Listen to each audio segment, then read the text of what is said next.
You're listening to Tapestry, a podcast by a music lover for music lovers. I'm your host, Kelly. Music is a thread that weaves a course throughout our lives. Join me on a journey to unravel that thread and bring you the stories behind what inspires musicians to create.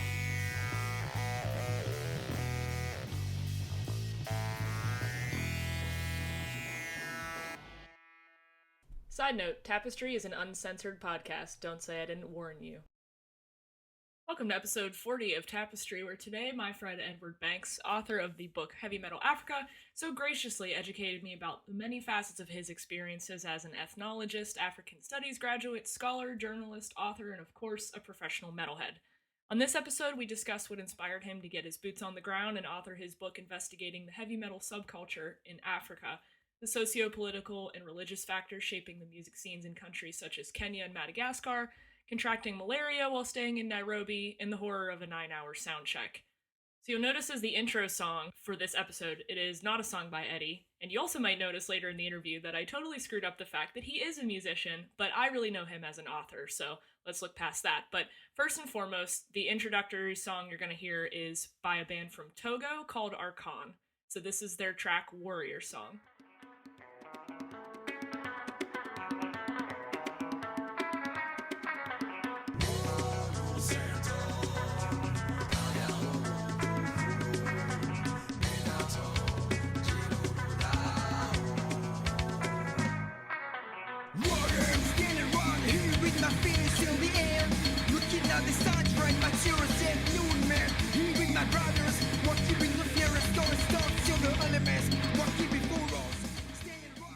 Eddie, thanks for being here. Not really being here, but thanks for joining me this morning. Right on. I'm going to let you introduce yourself and tell the listeners just a little bit about who you are, maybe go through some of your history, and then we'll dive into more stuff about your book as we go on. Okay. I'm Edward Banchs. I'm a professional metalhead. Yeah. I'm a writer, author, music journalist. I write for the Pittsburgh City paper. I've written for other magazines and newspapers, including the Guardian newspaper, about metal, about Africa, about heavy metal in Africa. I've written academic papers. I've given presentations at universities and academic conferences, and the book I wrote that came out a few years ago is called Heavy Metal Africa: Life, Passion, and Heavy Metal in the Forgotten Continent. And I'm writing a second book about the same subject. So that involves me. I am an advocate of just being on the ground and doing field work in Africa and like kind of immersing myself in the metal scenes that I want to write about. So I guess that's what I like to do. I consider what I do ethnojournalism, which comes from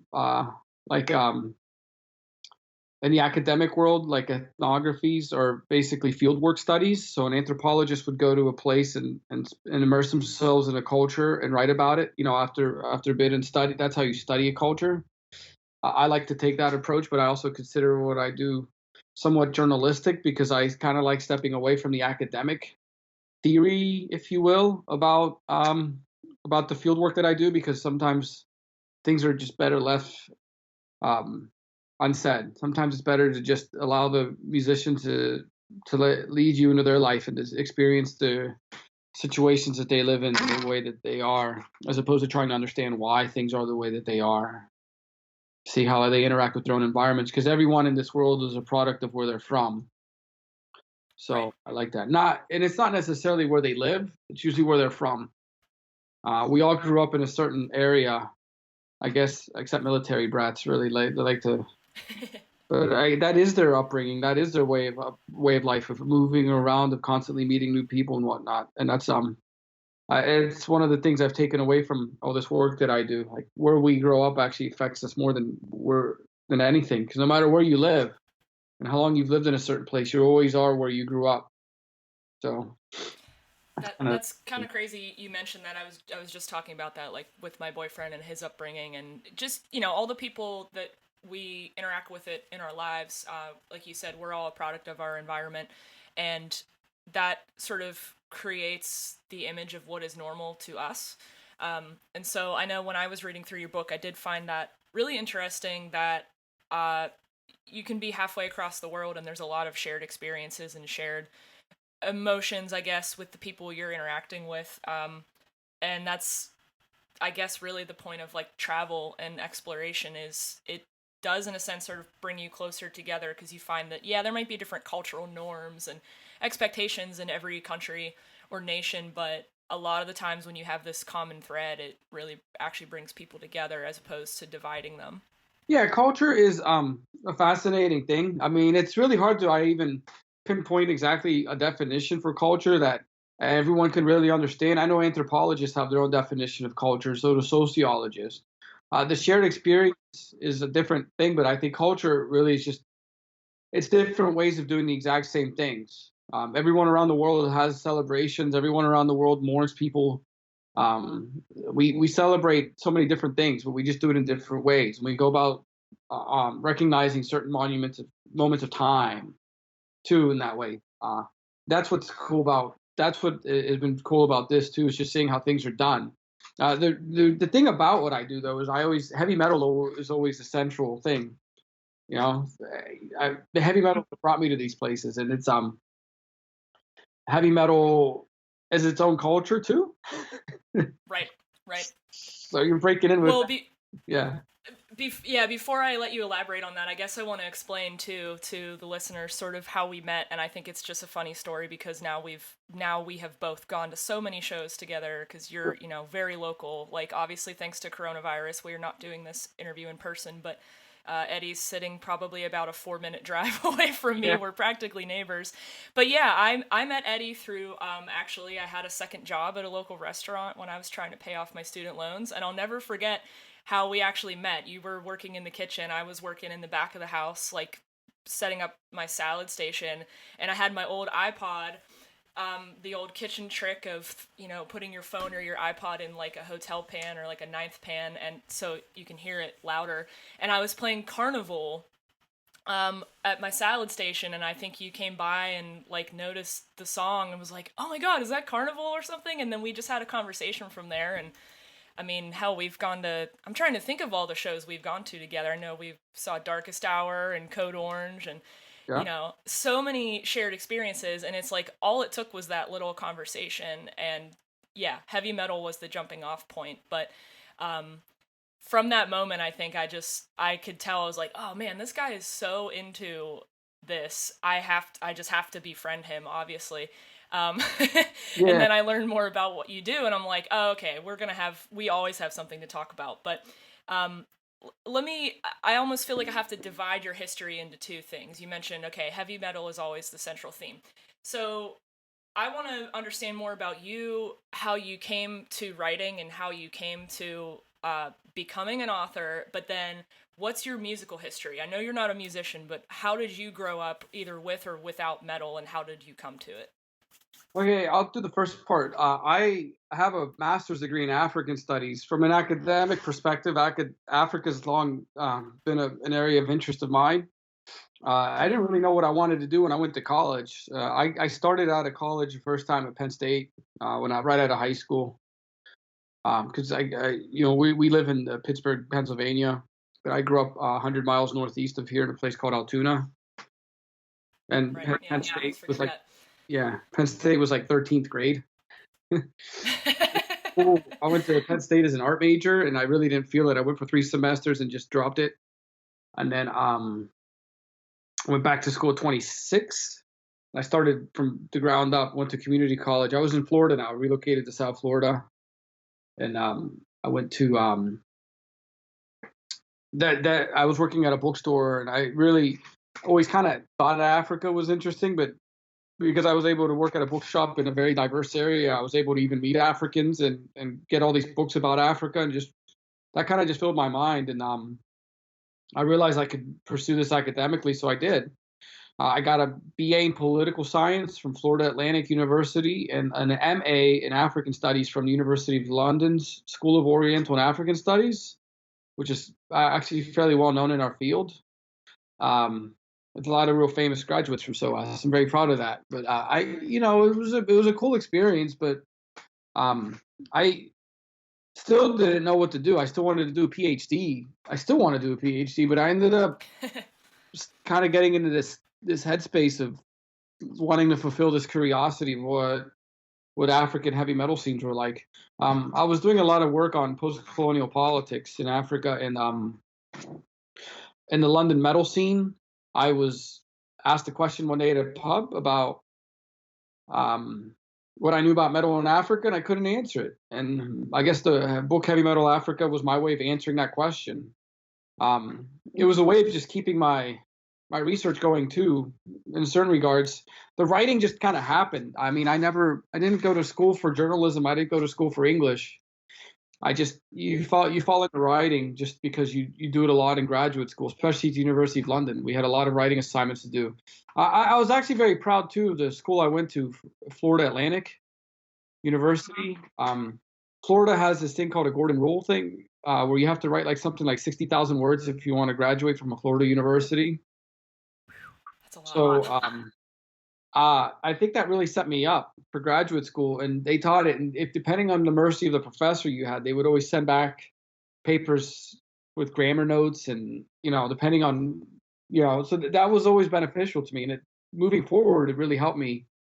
So I mean, writing the book didn't feel like that was that onerous, because it was just about getting your idea and stretching it out. I didn't have to really worry about writing it academically either, which was cool. And I broke the big rules of academic writing in Heavy Metal Africa by putting myself into it, but I wanted to make it relatable for the reader. I wouldn't be doing myself any favor if I made any assumptions that the people already knew a lot about Africa. One of the things that I learned through researching Africa and talking about Africa at universities is that people just still don't know. I still confront people, and I'm not going to judge, but they still think Africa is a country, a homogenous country with homogenous cultures, one homogenous language, one homogenous way of life, and it's really not. It's 54 different separate nations, and each of those nations has their own way. I'm one of those guys that I really believe that decolonialism is the way forward for Africa, but countries have really set up the way people think and act in Africa too. So that's that portion of it. And I've been blessed to be able to write now for. I've been asked to write for various publications, magazines, and newspapers, and other academic contributions that I've kind of learned I've learned my style too of writing, and I've become very comfortable with it. The journalism has really helped. Writing for the city paper has been really cool because it teaches you how to get a whole big conglomerate of ideas into few words, and that yeah. But the metal part, ever since I was a kid, I really liked heavy metal. I fell in love with metal in grade school. Me and my neighbor growing up, we would trade music. We realized we both liked the music that had electric guitars. And it was like, well, listen to this, listen to that. And at the time, MTV was a big part of our upbringing. Anyone who grew up in the 80s knows MTV, right? It was like big, but it was like, oh, there's guitars in this song, and maybe it was Bon Jovi or something, but like, no, this. And that's how we learned about metal, and we learned about the show called Headbangers Ball, and it really just kind of took off from there. I fell out of metal for a bit in my junior high years, but once I got to high school again, I really just hit full stride. I felt that was a genre that I could really relate to, and it felt like there was an energy that was missing from me in my life personally, and I found it through heavy metal. So would you say that it is still kind of a common, I guess misconception isn't maybe the right word, but maybe it is, but would you agree that the heavy metal community, whether it's in Africa or America or Europe or wherever, is still kind of painted into that corner, like we're the outcasts, we're the people who we're angry and we're looking for something in our life, so this is the only way that we can express it, and blah blah blah? I think that's what brings us together in certain regards. I think that's what makes the heavy metal community that special place that it is. We all have that one thing in common. It's more intense in various corners of the world. I think we had that moral panic rise here in America, and sometimes it still comes back to it. Something stupid happens, and the Columbine shootings, as horrendous as they were, and then they were society pointed at a heavy metal musician for that. Marilyn Manson. It's like, is it really his fault? Right. I mean, that's just, it's just different too wherever in Africa, because it's just not something that they're used to. African, in the countries that I've visited personally, like they're not, you're not used to seeing like even what a parody looks like of what, like a demon mask or like a 666 or upside down cross on a t-shirt. The person probably isn't really a Satanist as much as it's just, here, it's like Halloween, or an Alice Yeah. type, musician. And Alice Cooper now is like a golf playing conservative, but he still has like that persona that he puts on. It's like, they don't understand that it's just an act. So. Now, I did find that really interesting. When I first started reading Heavy Metal Africa, like you were saying, you kind of broke all the academic rules by putting yourself into the place, and I felt that lent the feel of the book. It just lent this feel that it wasn't a narrative so much as it was an actual experience, which of course it was. Like, you literally went to all those places, you slept on people's couches, you got malaria, you had to wait for a bus for hours. Like, you had a really insane journey that you had to go through to bring this story to people. So I guess I'm trying to think of a way to condense this in the interview, but is there a way you could sort of walk listeners through how you started this book, like how you chose which countries you wanted to visit, how you sort of got the bands you spoke with on your radar, and what drew you to all those different places? Because I mean, you went to a ton of places. You went to Madagascar, Kenya, Botswana. You were kind of all over the place. It's the first time I ever went to Africa was 2007. You did say I was not a musician. I was. I played in a heavy metal band in Pittsburgh for years called Negative Theory. Thank you for correcting me. I really meant more like you're not an active practicing musician right now. No, I guess, I grew up.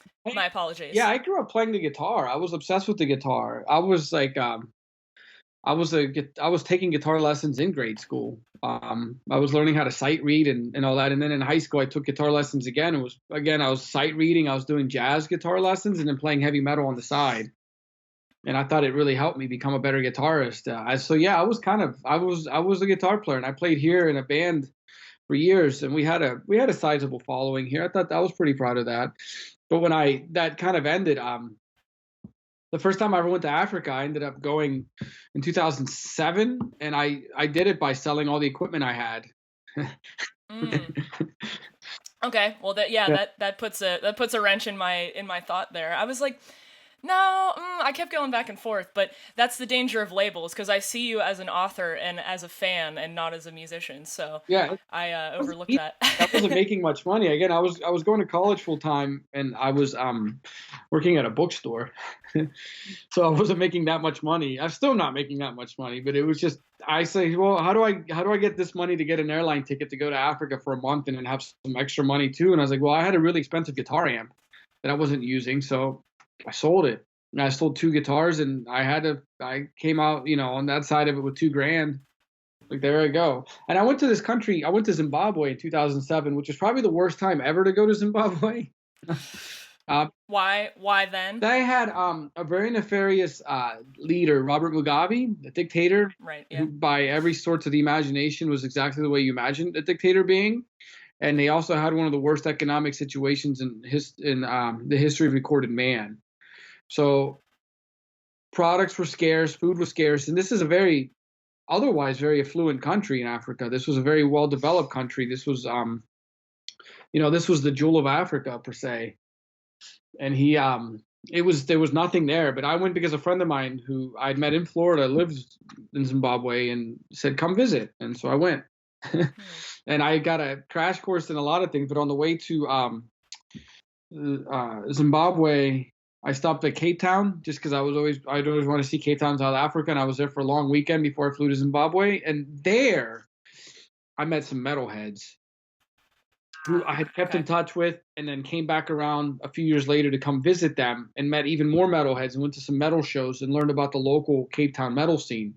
And when I started the book 2 years after that, that was my first sort of contact into African metal, was reaching out to these guys again and saying, "Can you give me the list of the bands that you told me about?" Or, and I knew some of the bands that these guys had played in. And I really just started to build up. It wasn't easy because there wasn't a lot of information. Actually, the information on metal in Africa was non-existent. You can find a lot more of it now when you do some searches on the internet. No thanks to me. And yeah, I take all the credit for that. But I know who there was a Vice magazine article of my friend Frank Marshall's photographs of metal in Botswana, written by a friend of mine, Keith Con Harris, and that was the very first time anything had really been published about metal in Africa. But before, there wasn't anything to go on, so I was just going into this blind, and I would find a metal fan in countries using blogs or just doing some deep searches, and then hitting up bands on threads and whatnot, and then I would find members on social media pages and just say, hey, are you a member of this band? Is that who you are? I was like, yeah, I played in a metal band here. And then I said, good. I told him what I was doing. We traded emails. We would trade emails, and that was it. Like Madagascar, so I did South Africa. But see, once I went there, it all changed. Like there was way more than I had originally thought. Like it was very expansive and it was deep. Like I was like, okay, so South Africa's metal scene goes back to the late 70s, early 80s. Okay. I learned that through just full on immersion there, not through going as a tourist, but staying at people's homes and meeting musicians and just constantly just going around and doing all this. It was a lot of work. Same with Botswana. They had that one photograph set that came out, but there was still very little known about the scene. But once I made headways and met a musician and stayed there, I started to meet more. And I did that. Madagascar was probably the toughest country because it was only a handful of people that I had spoken to. And this Madagascar is huge. It's the size of California. It's got about 24 million people there. But once I was there, I realized that, okay, the 5 people that I had spoken to weren't the whole scene. This was massive. There was like over 60 bands there. And it was really, again, really deep scene, like through this 80s. You could trace that metal scene back to, and these bands that are there, they're playing there huge. I mean, they're playing soccer stadiums there, and it's not an exaggeration. It's just what's happening. I went to Kenya. I went to Reunion Island and Mauritius. Went back to Zimbabwe to research the metal scene. I went to Namibia, which isn't in the book, and I have to always apologize to Namibians because they were hospitable and gave me a lot of their time, but the book was already kind of getting long, and I found a good, just didn't fit anymore. Mm-hmm. There's metal scenes now in Angola also was the intent to go to research in the book, but I couldn't get the visa. They have a lot of metal bands there, a lot of festivals there. And then I went to Togo last year, the country in West Africa. Nigeria has a scene kicking up, which I'd like to research. And then Ghana has 2 rock bands now. North Africa, there's plenty of bands, especially Algeria. I was going to say North Africa is the only section of the continent that I could name, prior to reading your book, that I could name any musicians from, mostly Amadou Mokhtar from Niger and the whole Tuareg, like Saharan sort of like, that's a whole thing, right? That's another world. Yeah. That's Mali and Niger have those, like, who's that guy Bombino that you said that? Yeah, there's a few that they even tour. They tour all over the world now.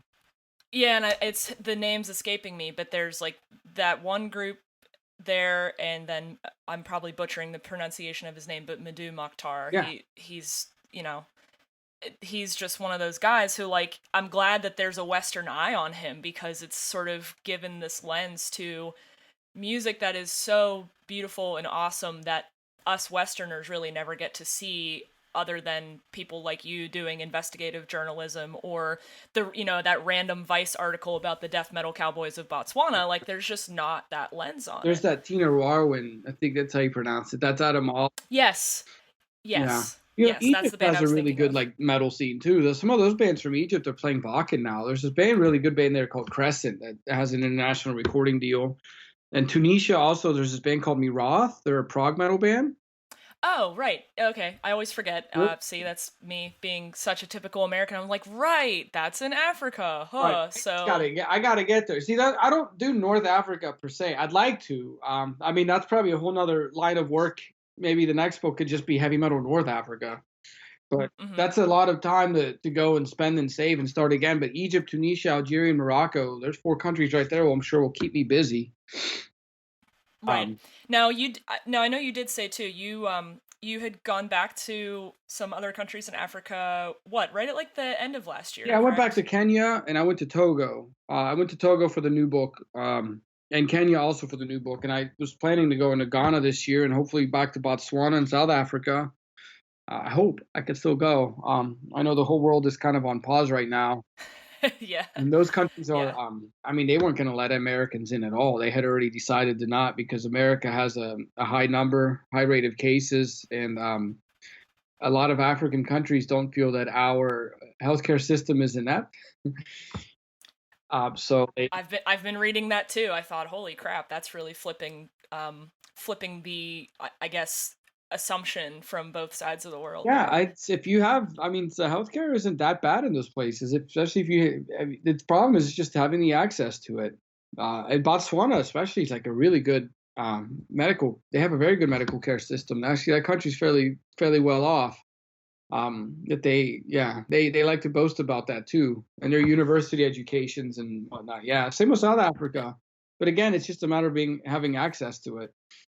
Which country were you in at the time, by the way, when you did catch malaria? Uh, I was in Nairobi, yeah.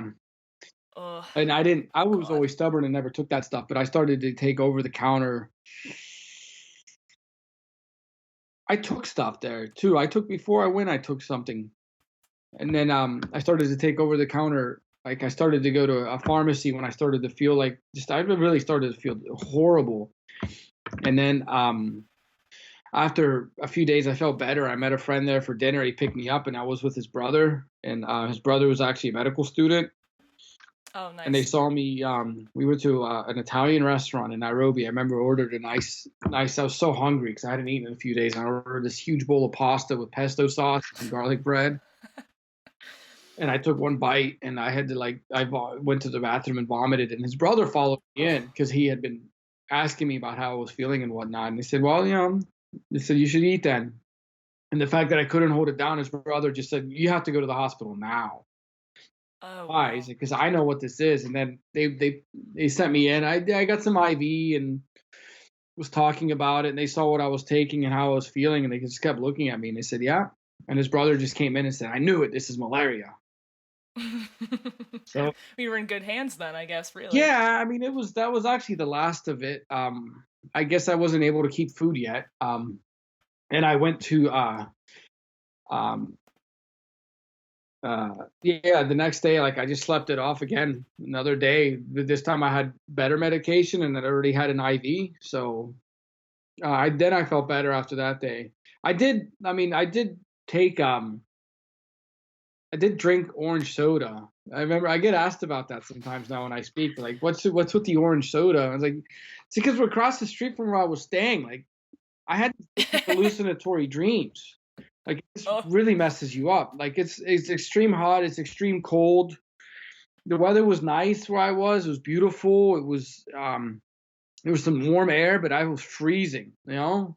Like Yeah, because don't you get like super duper chills and just yeah. And like I was like, terrible flu like symptoms and I stuff? woke up and I was like nothing could. I wasn't cool enough. And then I remember I took off a shirt I was wearing and just like I was able to wring it of all the sweat. I was like, okay, Oh. so this is bad. And then um we had Fanta, like an advertisement for Fanta off in the distance across the street, and I remember like that just kind of lingered with me in my head, and I was hallucinating that about Fanta orange soda. And I remember that was there was a whole like 2 liter glass bottle, right? Or they Hmm. those glass bottles. Maybe it was a liter then. But I remember just cracking that thing open at room temperature, just pounding it down my throat, and that was the only thing I kept. Go figure. I wondered like if it was over matter type deal, but that was it. I don't recommend malaria at all. 0 out of 10 don't get it. Well, not to focus on malaria because it's like, oh, let's focus on the most negative aspect of your whole trip. But um, I I remember starting your book, and I think you did a really good job sort of setting the tone for, I guess, some of the challenges that African music. Let's just start with African music, but uh, particularly the heavy metal scene, like setting up the barriers that are already in place in terms of just within African culture and like the misunderstanding of the people making heavy metal music, maybe religious misconceptions or cultural misconceptions. Um, I think you did a good job of setting up what some of those barriers are, but then also like the barriers just to larger acceptance in Western culture. So, could you go into some detail about sort of what the culture is like in a lot of these different countries that makes maybe that metal culture stick out even more like a sore thumb? Yeah, it's religious driven. I mean that those are all imported too. The major religions of Africa, Islam and Christianity, even Catholicism, they're not African religions. They were imported. Islam came to Africa in the 11th century. Christianity, Catholicism came later in the 13th, 14th century by missionaries who were the original like colonizers of Africa. And that's it. It really it took more of it. Well, a lot of Africa that we know today it's all invented traditions. That's not an opinion. That's just exclusive to me. That's something scholars have been saying for years now. It's not obviously it doesn't catch wind. That's a very academic argument. It's one of those academic arguments. It's not going to work its way into the mainstream conversation because people are dead set in how they want to think about things. You know that about anything, about social issues, about religious issues, about political matters, about economic matters. People are dead set in what they believe without having much of a context for it, and you're not going to change their minds, sadly. And Right. when I tell people that these are invented traditions, they're like, "Oh no, that's all tribal stuff." I'm like, "Yeah, tribes are invented too. Tribes were created by the colonizers in a lot of instances. You know, they thought, well, this is different from Europeans had tribes, right? They had nationalities. Right. They had their own groups, amazingly enough, based on their own religious sects too within Europe. So they just thought that that's how Africa would be too. So they started to create things around it. Sometimes they would just take language speakers and say, "You belong to this group now." And the language groups were completely created. Even as recently as the Second World War, there's a group in Kenya called the Kalenjin, and that didn't even exist. That ethnic group in Kenya didn't exist till the Second World War. Oh wow. It's like that's What? how recent this stuff really exists, and that's because they just all spoke. These people that all speak one language called Kalenjin, and they use those. A lot of those fighters, a lot of the Kalenjin were the ones that the British took to fight the war for them during the Second World War. But so that's just like yeah, this stuff's all invented. So it's mostly I think religion just starts all this stuff. It really does. And the why is because Christianity, they made all the music that was already being performed by Africa, which I have to remind you is the oldest of anything on the planet, was taken and said you can't use these instruments anymore. You can't practice your music like this. It all has to be the way we are telling you to do it now. And Islam at least worked around it because Islam usually kind of adapted local culture. They just basically, the religion came, um, religion and culture could work together. Where in like the Christianity portions of Africa, the Christian portions, religion was first, and then basically it was the first, second, and third, and fourth, and fifth thing. Like this is how we're going to structure your life now around Christianity, and then Islam didn't really work that way. But that's why all the countries I go to in sub-Sahara Africa, right? So south of the desert, they're mostly Christian. And that was always a big part. So I think that's part of it. And heavy metal is a Western form of music anyway, with African roots. I will gladly argue that with anyone, because if it came from the blues, it came from Africa. I guess that's true. That's what I liked about reading your book is that it exposes a lot of the reader's biases, particularly if you're a European reader or an American reader in particular.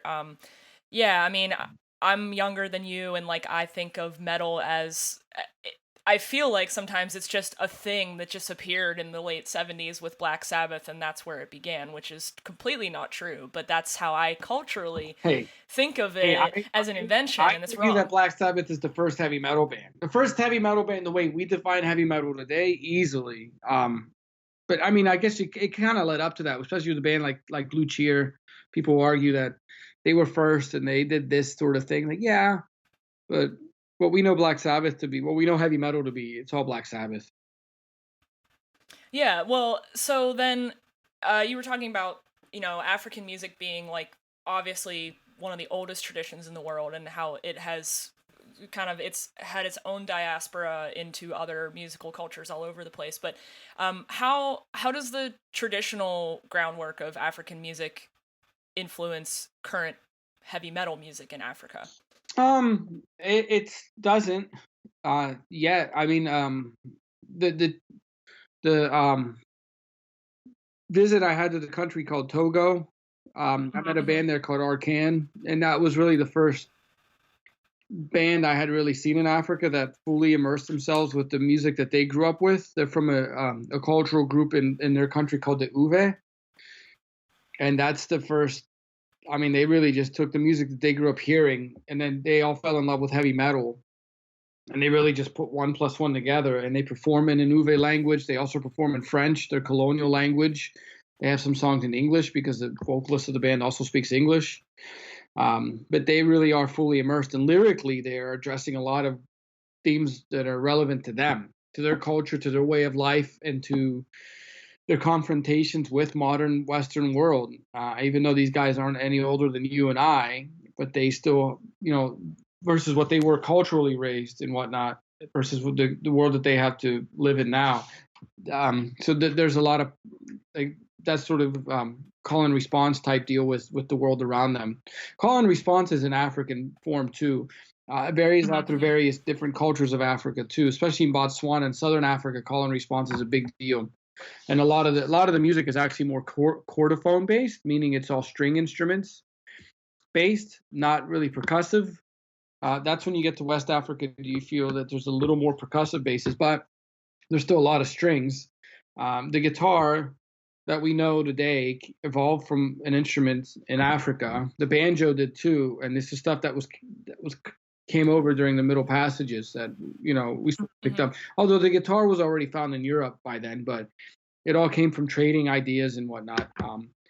What explorers were seeing and bringing back. So the guitar is very much an African instrument. They would like to remind you of that too, almost every single time that you go. They're like, we're not playing your instrument, we're playing our instrument, bud.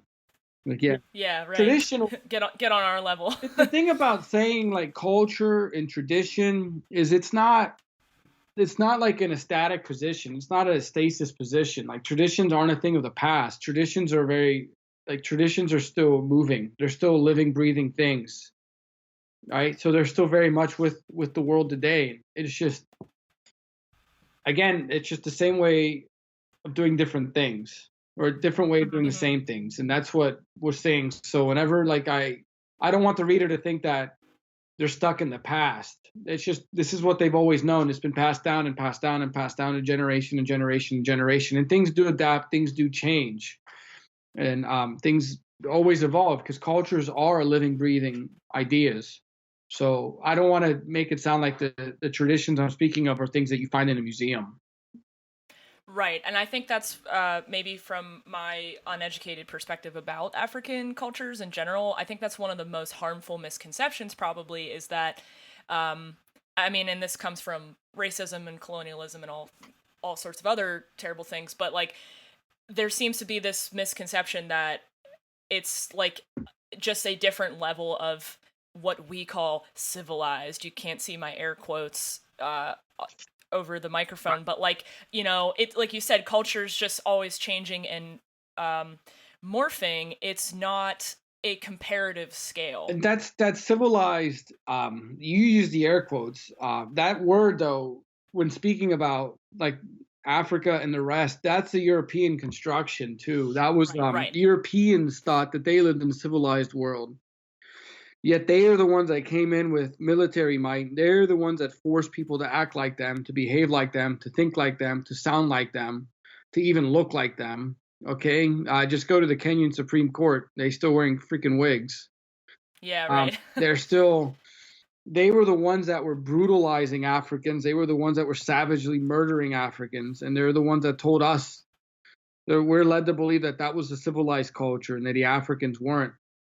They were the ones that, yes, slavery was practiced in Africa before the arrival of Europeans, but they were the ones that brutalized that system for their own gain, for their own economic gain, and that's just freaking bizarre. But I think that was that's going to university in Europe and studying African studies kind of always changes your perspective, because I was now going to school in a country, England, which was, a heavy colonizer. And it's always interesting to see that they still celebrate that, where the former colonies don't. A lot of countries still do this. Belgium, has this tribute to racism through their African Museum, which is just, they were horrendous. And we're told there's nothing civilized about that. There was nothing civil about how they treated their colonial subjects. Yeah, human zoos and all that disgusting stuff. Disgusting. And that's what I don't get, is why the African had to be the savage brute. Because what, they had feudal societies? Everyone does. Right. But yeah, I think that interaction is just so insane to read about and learn about in modern times, and you think it really honestly wasn't too long ago that stuff was happening. Not at all. But I found that very interesting reading through your book, just seeing how, despite all of these setbacks with colonialism and just kind of recovering from some of that, you still were able to visit these places and see a really thriving, flourishing scene of activity. I guess I want to go into that some more too. How does heavy metal culture on the whole differ from what it is like here? Because you're obviously invested in it here and you participate in it here. What are some of the similarities and differences? From the fans' perspective, it's okay. Well, we have a deeper working knowledge of it. We have at least in America, from the America's perspective, and to an extent Europe as well, because Europe and America kind of share a lot of the same, like the underground scene. We have the mainstream metal world of like the Five Finger Death Punches and the Disturbed and the Godsmacks, which I'm not really fans of any of those bands. But then right. You and I go and we talk about we talking about, we saw Darkest Hour together. We went to see Code Orange together. I mean, yeah, Code Orange is from our hometown, and we know the members of the band. But that's a band that in the American world is still clawing their way up, and so they're not really like a mainstream act yet. But we have these knowledge of scenes, and one of my all-time favorite bands is a band called Converge. And if I go to Africa, I tell them Converge, and only a handful of people will get that. It's that working thing of cutting through the internet and cutting through what's out there is okay, well, they know about Avenged Sevenfold, sure, but they may not know. Yeah, they won't know of they may not know that there's this cool black doom metal world going on that maybe is exposing you to. That may be the bands that you like, because that underground heavy metal culture hasn't flourished yet. I don't think the scenes are old enough yet for that to happen. And maybe the bands, once the scene is completely rooted, then when you guys start black metal bands and doom metal bands. Now that's because we got, those are the genres of heavy metal born from heavy metal itself, not the blues. So that's the big difference right there. So South Africa has a fairly sophisticated metal scene, and I can wear a Converge shirt and get nice stuff, nice shirt. And I'll see people wearing Pig Destroyer shirts at shows because they're just getting this stuff sent in from Europe. So yeah, they have it. They have a deeper knowledge of the scene though, but they have a different musical infrastructure too. That varies from country to country. Now, from the perspective of the musician, the professionalism. Worlds apart. That was not a facetious laugh, by the way. That was an actual coffee, wrong pipe cough. For those viewers at home, the musical acumen is lacking severely. I was at the Nairobi Metal Festival last year in Nairobi, Kenya. I wrote about it for Metal Hammer.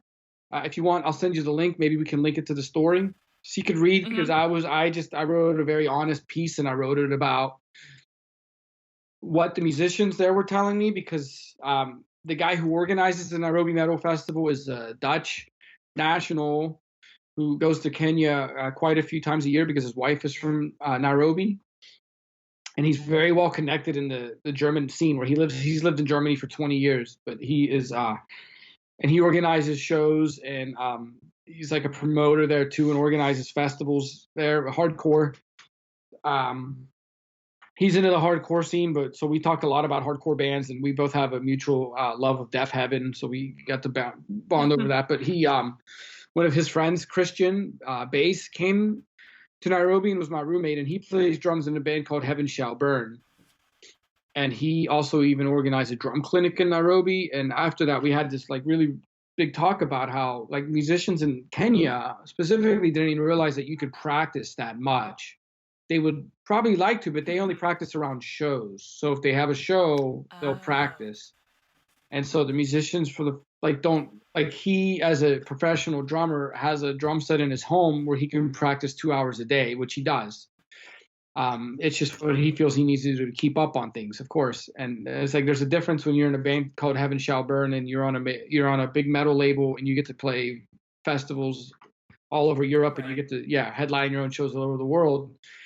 But the guys didn't realize that, like, they think, well, from playing so much from all these touring that he does, that's how he gets to be that good. He's like, no, I still practice every day.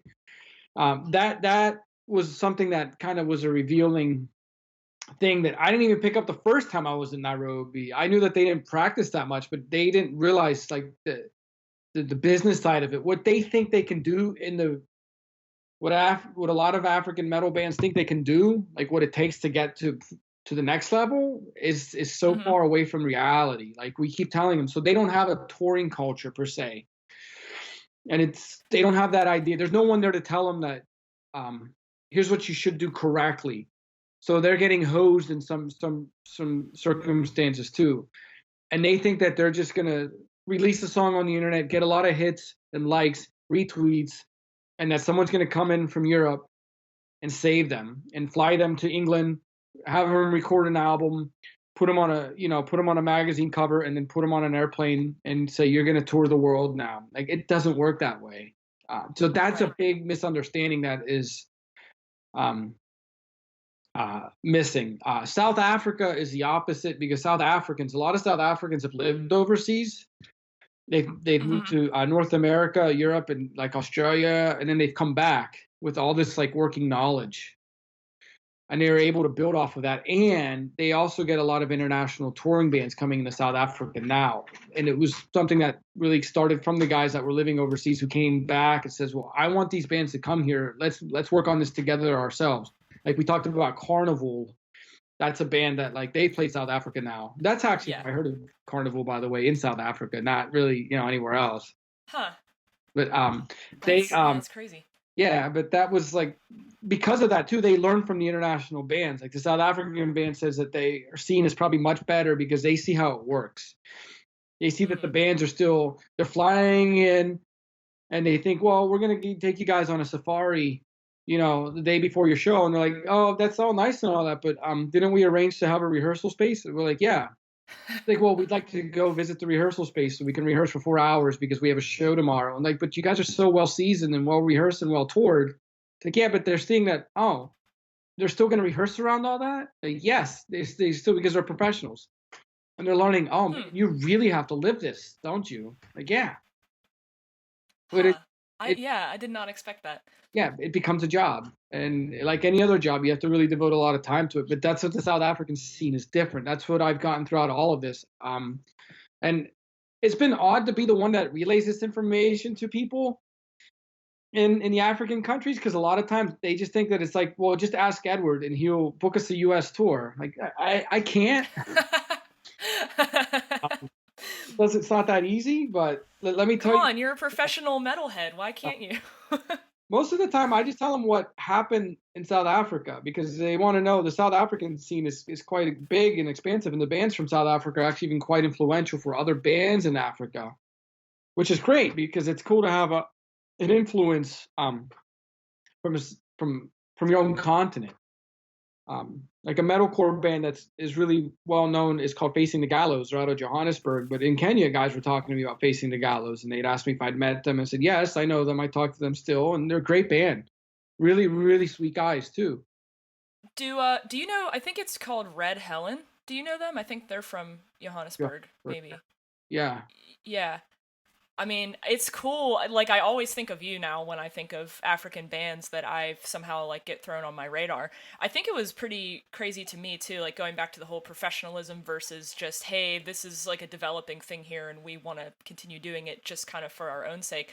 The fact that you said that Madagascar has so many bands is crazy, but then also Reunion Island too. yeah. Does it make a difference with the way these bands perform and operate when they know they are like quite literally on an island and it's a lot harder to get people and merchandise and instruments and everything on and off? Does that play a role in what it sounds like or how No. they are? Well, I guess really just from the quality of instruments and the professionalism. Reunion Island actually is really, really, really well developed, and it's still actually not an independent nation. It's a part of France. It's an overseas department. So they, when you fly into Reunion Island, there's this huge sign when you're walking through the immigration counter. It says you are now entering the European Union. So it's like, Oh, that's so weird. everything is still like, I think I was using euros there too, if I'm not mistaken. But Huh. yeah, maybe I was. But anyway, so I mean that is still very much, yeah. They still have all that stuff. They can still get guitars. They're a little more expensive, but like buying a Les Paul guitar or a Tama drum set, just like you would in France. But they, you learn from that. Some expatriate French move there, and they bring ideas with them, and they bring a way of doing things around them. They're so far away from France itself, even culturally. I mean, the only thing that keeps them connected to France besides their like citizenship is a language. But even that, they're not really speaking French to each other. They're speaking their own Creole language there. Um, so yeah, no, there. I wouldn't say that as an example there. No, I wouldn't say that that's any different. Madagascar was big time difference because I wasn't exaggerating when I made a comment once I spoke at the University of Dayton once about this, and I told him I think there's probably only like 5 or 6 drum sets for metal drummers, Really? in the capital. But there was like a rehearsal space, and then like I saw 2 other drum sets at people's homes, and there's like these rehearsal studios. When I say metal, I mean like the metal drummers like to use those like China Yeah. cymbals, they I like bigger can confirm. sound, yes, and the double kick pedals. Mhm. So that's the more the metal line thing, and I guess different snare drums is like I guess the metal sound has that like maybe like those deeper like snare sounds. I'm not a drummer, but I like to pretend I'm one. Yeah. But so that there's a huge challenge they're facing these musicians because the amplifiers and yeah, even just finding like a guitar. I sorry, I've just kind of lost my thought here. But when I was there, it was another anthropologist that I met in Madagascar named Marcus Vern from Germany, who flew to um, Madagascar to do research. He's an anthropologist who'd been doing more research on the Madagascar rock scene, Malagasy rock scene. That's the demonym of someone from Madagascar. For years before I was there, and I befriended a guy. He's in the book, but he brought him a 7-string guitar from Germany when he flew there, and that was the only way to get a 7-string guitar.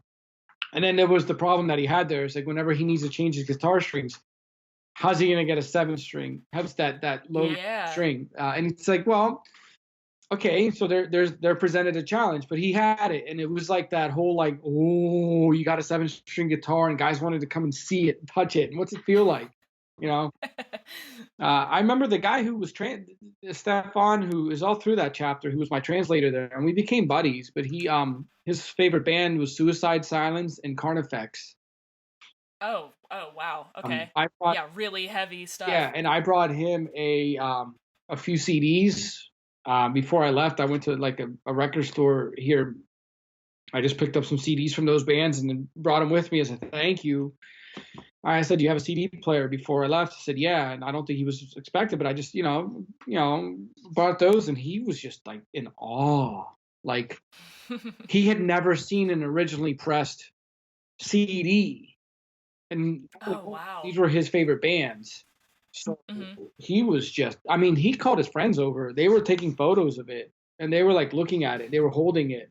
Like, I was just like, damn, guys, are you going to open this at all at any point? And just, but he didn't. They all wanted to see it first. And then he had like the unpack it, like, taking the plastic off of it. And then like, oh, look at it. And they're holding it, looking at the CD itself. Like, geez, that was a pretty cool moment for me. I just like, as the writer in me said, make a note of this. And then the music fan in me just said, hey, man, this was once you too. Right. Yeah, you're in a different place in time, but you're kind of having a similar experience. And I guess that in a way probably makes you grateful to live here for the time being in some ways, because it's like you can just walk down the street. Well, right now we can't, but no contact. You can order whatever merchandise and gear that you want pretty much on the internet, and it's like at your doorstep. Right. Yeah. I mean, they can too there, but it's just super beyond their living expenses.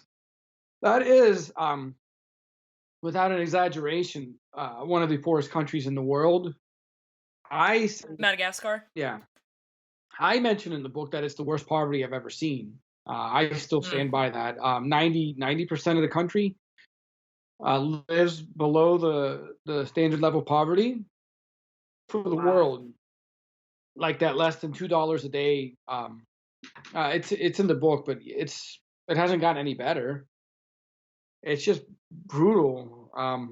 The kind of poverty that they had, and the musicians there really just, they tell me about it. They write songs about it. They have to revel in it, but they just said, hey, this is how we live, man. This is our everyday. Like, yeah, so as uncomfortable as it maybe was for me for being there for 7 weeks, shouldn't have been that uncomfortable for me. That was just 7 weeks. This is their whole life. And it's really reflected in the music. My gosh, the bands were awesome, angry and heavy. Like, yeah, of course it would be, right? Right, that's what they know. That's like, of course you're going to be pissed about that. I think that just speaks to the ingenuity, though, too. Like, going back to Madhu Mokhtar, like, I think Reverb or Fender or some major music company did a video on him. They'll have those shows where they bring in a guitarist and they just have them talk about, like, their rig rundown and their gear. And, I mean, he was the guy who, like, he built his own battery-powered amp because it was too hard to get the proper equipment in the Saharan desert. It was just, he's like, well, okay, so too bad. I'm going to improvise and overcome this because this is what I'm working with and I want to play music, so this is what I'm going to do. Yeah, and depending where you are, which I've seen, the amplifiers especially suck up a lot of juice. And you have to make sure you have stable power lines around. And in some places, just electricity wasn't that, like, yeah. Get your show in. Not plentiful. Yeah, because it's gonna, get your show in now because come midnight we're just not gonna have any power. Oh wow. I didn't really see much of that though. It's getting better, but things like that. One example is that when I was in Togo, about what I said earlier, it's going to be in the next book, but I'll tell you about it. Was the band Arcan was doing a show right in their capital city, Lome, with a band called Dark Suburb from Ghana, and we were there for 9 hours while they were doing a sound check. 9 hours, because the sound company that was hired to do the show that night did not, and was not used to like working with that kind of music. That makes sense. Yeah. They didn't know what to do. Oh, wow. Okay, so how did you get through that sound check? Was it just like constant tweaking, like figuring out Patiently, the right they settings. did. And Yeah, they yeah. just kept at it patiently. I sat down and watched it, and I took notes. I had a few beers, took notes, took a nap, took more notes. Had an orange soda or something somewhere between there. Went for a walk, took notes, had another nap, and then just like Oh my God. yeah. Wow. Yeah, I just there's a point where you just come to it and you just say, this is gonna last forever, isn't it? Like, all right, just suck it up because this is your only day that you have to live this experience, and okay, just make notes and take every, take it as it comes. So I did, but that So was tough. Yeah.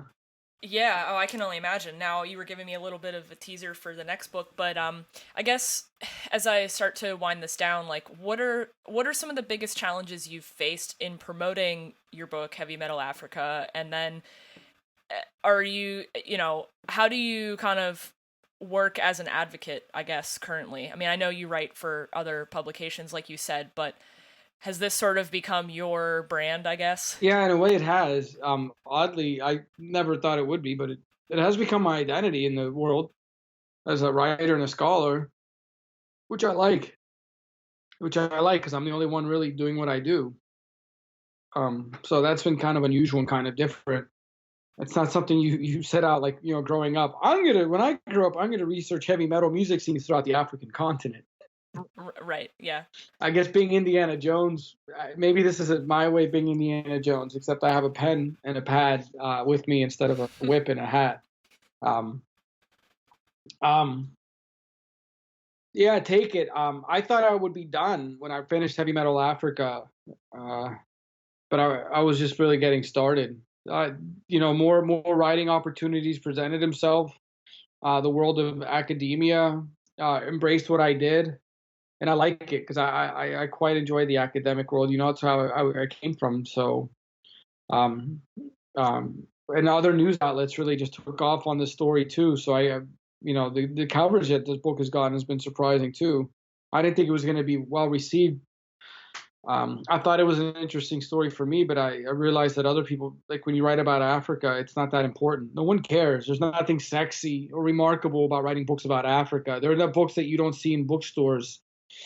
The book section at Barnes and Noble that has thousands upon thousands of book titles, and each store still only has about 6 to 8 titles on Africa, period. Wow. So it's just not that important it's not on the mainstream consciousness. It's not a thing that's there. And then you get the media coverage once in a while if you follow Africa. But I mean, you have to go to you get to go to the Washington Post. You have to go to click on the world link. And then when you click on the world, you click on Africa news coverage. And since they only have a handful of reporters on the ground, you're only getting a handful of stories a week or a month even. So it's just not that, again, it's not that sexy to even cover Africa. So that there's a challenge there with trying to convey people that Africa isn't what you think it is. And like I talked at the outset, it's not homogenous. It's the name of a continent. That's it. That's all it is to me. The way that I say Europe, and I know that, we can use the word Europe, but people already know that Europe isn't one big monolith, but that's how people assume Africa is. That's a big challenge for me. And of course, heavy metal, it's not a facetious title. It's not a title of a guy that wore an Iron Maiden t-shirt or a Metallica t-shirt and traveled through Africa. It's not a travel essay in that regard. It's really about heavy metal scenes in Africa, scene formation, how they came to be, how they came to discover the genre, why they fell in love with it, how they fell in love with it, when they fell in love with it, where they were when they first heard the Enter Sandman and that big distorted guitar that said, this is what I want. Where do I find more of this music? How do I get more of this music? It really is about all of that. Yes. Right. That's the big challenge, is trying to convince people Africa really is probably not the way you think of it, but. Has that been the focus of a lot of your academic conferences and like giving speeches and stuff? When there's university students involved, yes. Amongst other professors, no. Mostly we go into the deep stuff like about decolonialism, the theme. Some people want to talk about race and gender and class. I wrote an essay for a journal about like cosmopolitanism and like in the Nairobi metal scene and the idea of cosmopolitanism and how like it's a cosmopolitan city and the use of language, like what language rockers are performing in there. Rock bands that prefer to use English, but it's like a debate between English and Swahili, and yeah, it's just it's yeah. When I speak to students, yes, with professors, professors know better usually. So we get down into really deep. Academia is about finding a very, very narrow subject matter and expanding on that, which I like. That helps me. That helps a lot moving forward. Like it's helped me throughout this whole line. Like I could just draw a line from heavy metal Africa to now, and how I've changed the way I've given my presentations when I get asked to speak about it, the way I'm researching my next book, the way I even did this interview. Like I really dug into some of the things that I've learned through the academic world that I've been able to apply to this. So yeah, because this is a whole nother world of academics for me. I was always a political scientist, and now this is more anthropology or ethnomusicology too, Mm-hmm. So. What's kind of next on the table for you as a writer, other than your next book? Well, yeah, the book's out.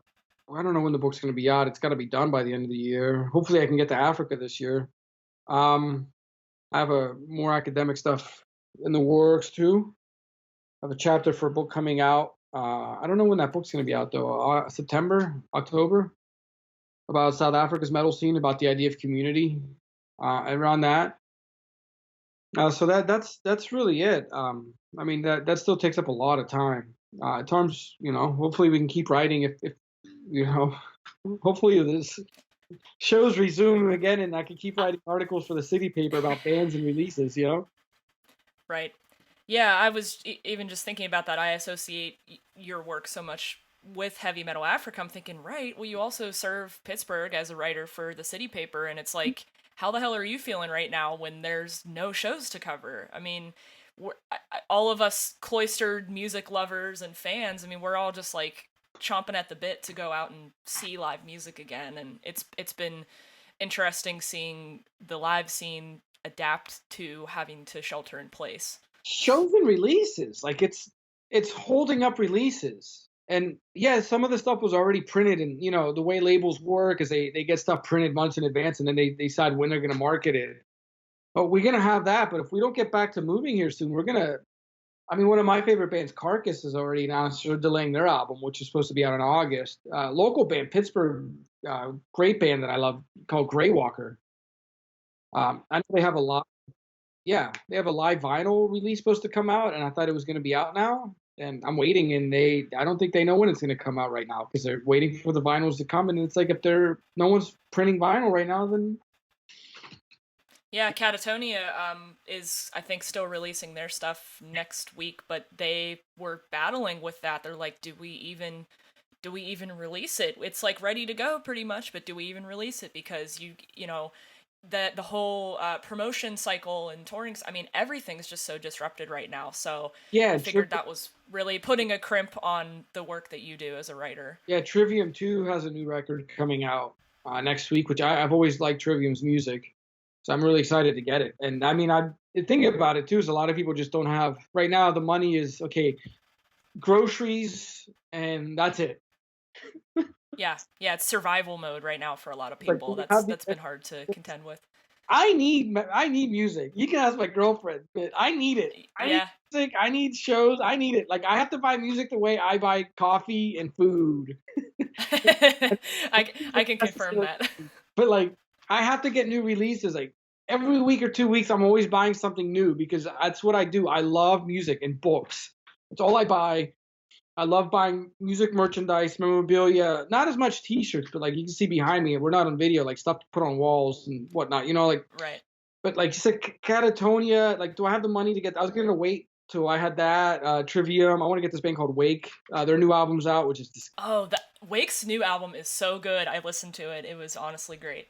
And we were talking about Heaven Shall Burn. Like Christian, when I was there with him in Nairobi last October, he was getting the mixes for the new album that they are working on, and they had spent 2 years writing this double album, which just came out, and they had huge plans for the promotion of it. They had huge plans, their whole goal was to try to get number one on the German charts, and Mm, it's like it comes out and everything is like but it came out. But yeah. It's such a shame. Well, I guess I have a couple more questions for you then, just thinking about new releases and stuff. I've started throwing this into my arsenal of questions, but what's the best song you've listened to in the last week? best song. Yeah. Well, that's tough because I've been keeping this like steady playlist of geez, so because of like we're kind of like on pause, I decided to dig deep into archives, like Makes sense. my stuff in my collection, which is expansive. So I don't know. I've been listening to Windhand and Will Haven. Okay, so And stoner rock stuff. well, Will Haven is more like hardcore, yeah. And then Anthrax, Okay. listen to like spreading the disease, not on purpose, but I Say that's appropriate. and I listened to the Persistence of Time record the other day, which is classic. And then new stuff like there's that band called I think they're pronounced Iris or Iris, IRI. Yes, thank you for turning me on to them, by the way. Yeah.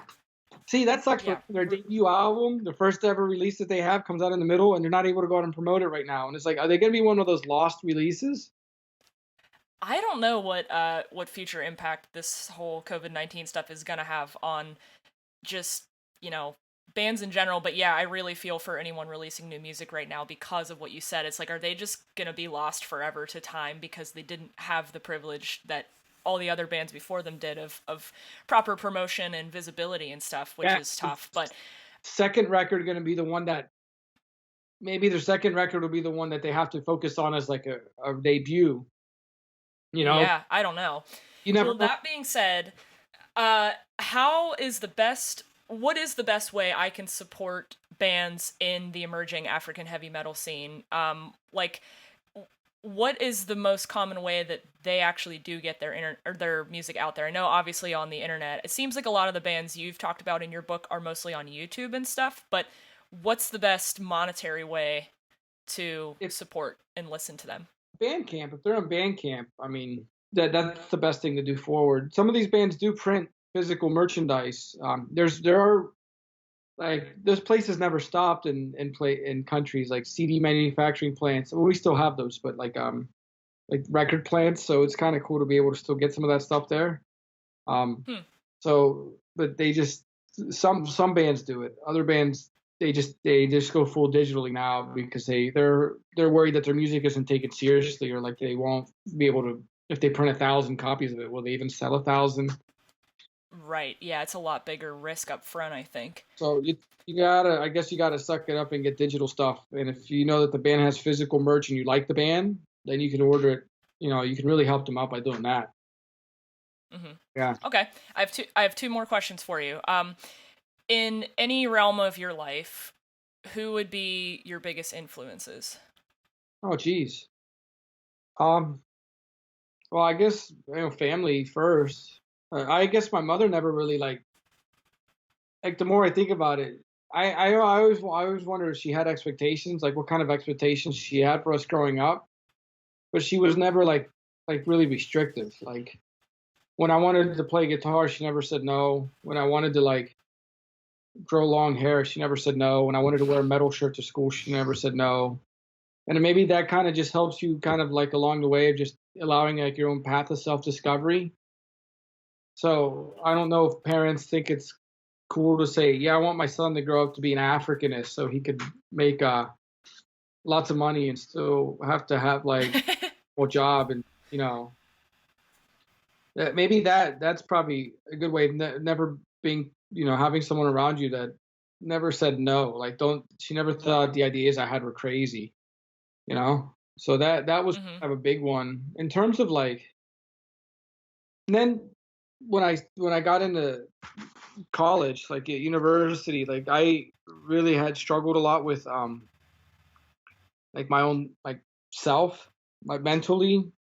I guess there was other aspects of my upbringing where I was always told I was dumb and nothing I ever did was right, and so I just When I moved to Florida and I started to work at a bookstore, I started to meet some people that really had a big, profound impact on my life, and they were fairly intelligent people. One of them being a guy who's a philosophy professor who I still consider a mentor, and others that I met. Like he's the first person to look at me and says, "I think you're a really bright guy." Like, well, my sister always said that to me too, which is cool. My sister is also a big person there.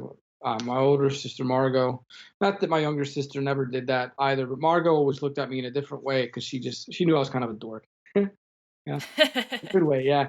But from that like that academic thing, when like a guy who's a real professional scholar tells you that he thinks that he believes in you because he just saw how I was approaching my interest.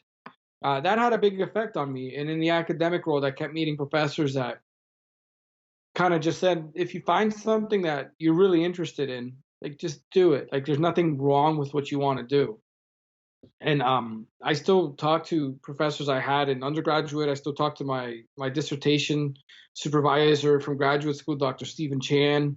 I still visit him when I'm in London. I go back to visit him in his office, and we just catch up now on things. But he says that he's become a fan of mine. He follows what I do. Aw. He said he's told me he has spoken to like his wife about my research, and I just thought that was the coolest thing, like a dream team. Like he said, our classes were his dream team. But that really helped me, just to know that I wasn't really crazy. I was in my own world. Yeah. Writing can be a very lonely process too, so it was just really, really, really cool. Well, then I have to wrap this up then with my final question, which is always my $1 million question that you'll probably hate. But if you could only listen to 3 albums for the rest of your life, what would they be and why? Oh, damn. Good question. The ISIS Panopticon record, because it's amazing. Mm. I think it's their best work. It wasn't their last album. It was their 4th album. They released 5 albums. It was their 4th album, but it was the one that, to me, fulfilled their vision better than anything that had come before then. I think, actually, that wasn't their 4th album. That was their 3rd album. Yeah, it was Celeste. I know it's the blue one. It's the blue one. Panopticon in the Absence of, and then Waving Radiant. Yeah. That was the one that fulfilled exactly what their vision, I think, for me, like what I always imagined the ISIS sound to be, the ISIS everything to be. It was that album. Specifically, it was that album. Probably Cult of Luna, too, is one of my favorite bands also, but they're in that same like genre world of ISIS, but I mean, they definitely took that influence from them. Well, I mean, all those bands owe everything to Neurosis anyway, but the Cult of Luna, I think, can still take you places musically, and I think their music is just absolutely remarkable. But what album would I take from theirs? I know I would choose Mariner, but that's because that's like the only Cult of Luna album I really love. But Mariner's a great album. It grew on me, but yeah, I mean, it's with Julie Christmas. Yeah, I don't know which one to take from them. I would just take the new one because I love it and it's long, so there's a lot of music there. more value. Okay. It's a double album, like for 2 CDs. When you have to have 2 CDs, that means it's a lot of music, right? Not like double vinyl. Pelican's new album is a 2 vinyl thing, but it's only a 35-minute long album. It's completely unnecessary. And then I don't know. The other one would probably be something from like Faith No More or Helmet. I've always loved Helmet. Maybe Metallica, even something thrashier, something faster to get that energy moving. Yeah, I don't know what the other one would be. Maybe Number of the Beast. I hate this question. Hey, not judging. I just always love to see people's reasoning behind the 3 that they choose, and I think it brings out a lot of nostalgia with some people. Like they immediately go to their childhood, formative album or something. So, but some classics up there though. They're just like, I'm that nerd that still blasts Anthrax, Sound of White Noise, because I think that record is just flawless and impeccable. I don't know. Maybe something like that, something thrash, maybe Metallica. Master of Puppets has both screaming and singing. It's got so much music on it too, and it could just change your mood for the day. Like it's still a good record to put on when you're driving, you're cleaning the house, or you just want to relax. Like, Maybe one of that. I'm denying myself Catatonia records. I'm denying myself Deftone records. Shit. I don't know. Yeah, because one of my top 5 favorite bands. It's like Converge, it's Catatonia, it's Deftones, it's Isis, it's Cold of Luna, it's Maiden. That's 6 bands, not 5. See, I'm already hating this. Well, hey, I can leave it at that and go, okay, if you want to know Edward Banchs, here are his 6 favorite bands, and that's pretty much what you need to know. So, is there anything else you want to mention just about Heavy Metal Africa or your work? I will drop links and stuff at the end. No, just, yeah, thanks for anyone who's interested in supporting the book and checking it out and buying it. I'm really grateful. I'm humbled to still be able to do this. The book still got some interest a few years after its release, and I'm very, very humbled by that. So thank you to everyone out there who would show an interest in purchasing the book. I do have the social media pages where I keep up on things, so if you want to see what's going on, I still am always posting relevant information, and then I'll start promoting I'm still working on the new book, so at least I have time to do that now. Yeah, that is true. So, yeah. All right. Well, Eddie, thanks for sharing so many thoughts and schooling me on so many things. And hopefully we can go to a show together by the end of this freaking year. Who knows? God willing. Like, hopefully next month. Everybody stay home. Everybody stay home, please. So the back room of Gooskies with some cigarettes and some PBR and just listen to some fuzzy metal. I know, I'm yearning for it so badly right now. So, well, say hi to Stacy for me and stay safe and be well. And hopefully I'll see you in person soon enough. So thank you. Thanks again. Yeah. Thanks again for doing this. I appreciate it. You're welcome. Okay. That wraps up episode 40 of Tapestry. Hope you enjoyed my interview with my friend Edward Banchs. I'm dying to go see a show again, and he is always a great mosh pit buddy. So if you're curious about his book, Heavy Metal Africa, and I do really, truly, from an unbiased perspective, I do recommend it. It's a really fantastic read. If you're curious about Heavy Metal Africa, you can search it on social media. He's on Twitter, Instagram, and Facebook. Just search for Heavy Metal Africa. And stay tuned, because he is definitely working on that next book. And if you're in the Pittsburgh area, once we get back to having live music, keep your eyes peeled for his name. He does write for the city paper, so you'll definitely see stuff from him. And as always, thanks for listening.